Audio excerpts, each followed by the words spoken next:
Gertie. Here she is. She's a goat. I've brought some of your favourite food.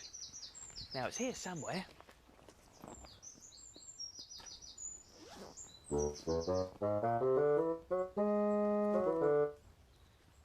Gertie loves this. It's a turnip. Gertie!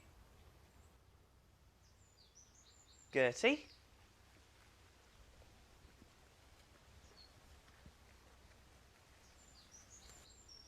No! Don't eat the garden, Gertie. Come on. Goats will eat almost anything if you let them. Come on. Just over here. That's right. Whoa. There's a good girl. And here you are, a lovely turnip.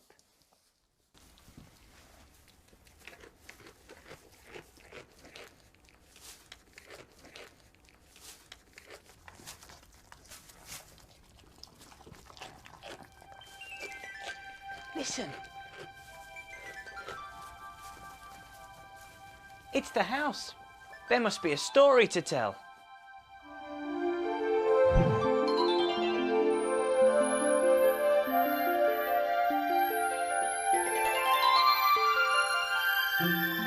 Step inside all those who love stories.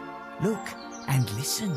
We've tales to tell of fun, excitement, magic, adventure, tears, fears and laughter.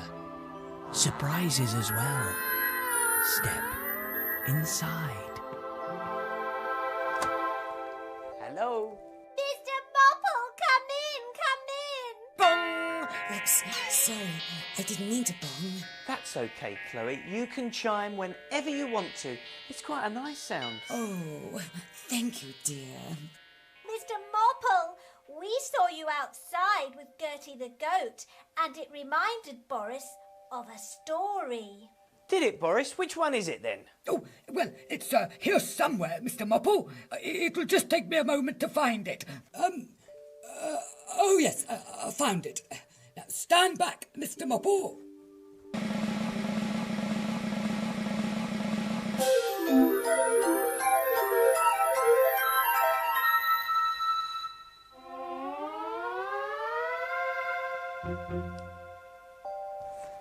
Thank you, Boris. We're going to have a story. It's called The Great Goat Chase. Mr. Farmer had a field, and in the field he grew rows of large, round, plump turnips. Now, Mr. Farmer had 3 goats, which he milked every morning. But one day, Mr. Farmer left the gate open, and the goats slipped into the turnip field. Straight away, they began to chomp the turnips. Mr. Farmer saw the goats gobbling up his turnips. "Oh, no!" he wailed, running out of the door. Mr. Farmer tried to chase the goats out of the field, but one ran this way, one ran that way, and one ran another. Could Mr. Farmer get those goats out of the turnip field? No, he couldn't. "I know," said Mr. Farmer. "I'll get Dog." He gave a loud whistle, and Dog came running. He rushed into the field and tried to herd the goats. One went this way, one went that way, and the third went another, round and round, until Dog was exhausted. Could Dog get those goats out of the turnip field? No, he couldn't. Horse stuck his head over the fence. "I'll soon have them out of the turnip field," he said. Horse jumped the fence and raced up the field. Now, Horse was bigger and faster than the goats, but one turned this way, one turned that way, and the third turned another. Could Horse get those goats out of the turnip field? No, he couldn't. Cow said. "Let me show you how it's done. My big horns will soon send them on their way." And so they did. One goat went this way, one goat went that way, and the third went another. Could Cow get those goats out of the turnip field? No, she couldn't. Now Pig decided to show them how it was done. He dropped his head and charged with all his might. Could Pig frighten those goats out of the turnip field? No, he couldn't.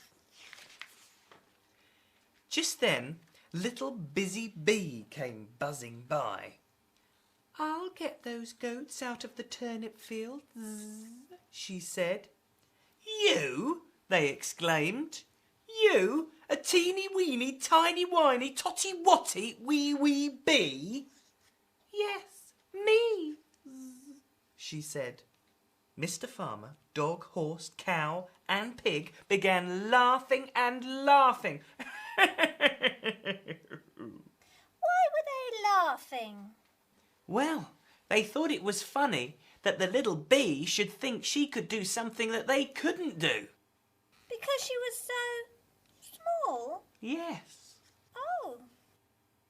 Little Busy Bee buzzed round and round the goats' heads, and then she said, "If you don't leave this field right now, I'll sting your bottoms." Could little Busy Bee get those goats out of the turnip field? Yes, she could. They were off, out of the gate, up the road and onto the hillside. Mr. Farmer, Dog, Horse, Cow and Pig felt very silly. "Sorry, little Busy Bee," they said humbly. And they all agreed that sometimes little folk can do things much better than big folk. Time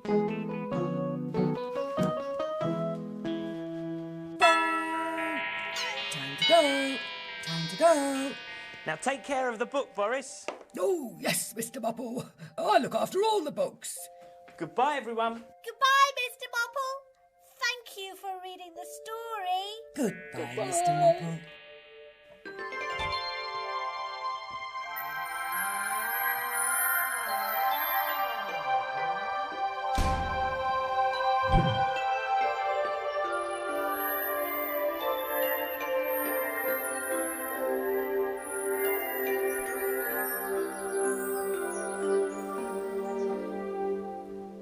Did you enjoy the turnip I gave you, Gertie? Oh, yes. She's eaten it all. Well, I'll see you next time. Goodbye.